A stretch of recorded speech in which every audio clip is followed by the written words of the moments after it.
কবিতাৰ শিৰোনাম ককা আৰু নাতি লৌৰা। কবি যতীন্দ্ৰনাথ দুৱৰা। ককা আৰু নাতি লৌৰা একেলগে বহি সাজিছে বালিৰ ঘৰ, দুয়ো হাঁহি হাঁহি। পোনাতি পুৱাৰ যেন প্ৰথম কিৰণ, আনজন সন্ধিয়াৰ হেঙুলি ৰহন। হাঁহি হাঁহি পোনাতিয়ে কয় উলাহেৰে, সাজিম ইয়াতে ঘৰ অতি যতনেৰে। থাকিব ইয়াতে মোৰ হাতী ঘোঁৰা যত, লগোৱা লিগিৰি আৰু বয় বস্তু কত।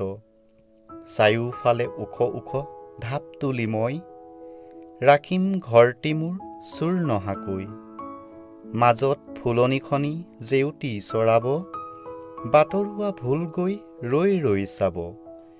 ককাই সঁহাৰি কয় মোৰ দুপিয়াই, সাজিছিলোঁ তেনে ঘৰ কোনোবা দিনাই।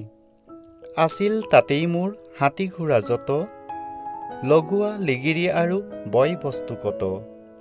এনেদৰে ঢাপ তুলি বাৰী পাতি মই, ৰাখিছিলোঁ ঘৰখনি চুৰ নহাকৈ।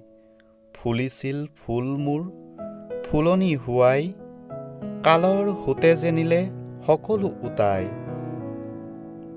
এনেদৰে সময়ৰ সোঁত পাহৰাই, উমলে জামলে দুয়ো একেলগ হৈ।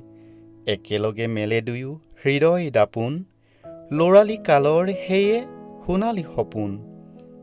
এজনে ৰঙেৰে চাই ভৱিষ্য মূৰতি, আনজনে ভাবে বহি অতীতৰ স্মৃতি।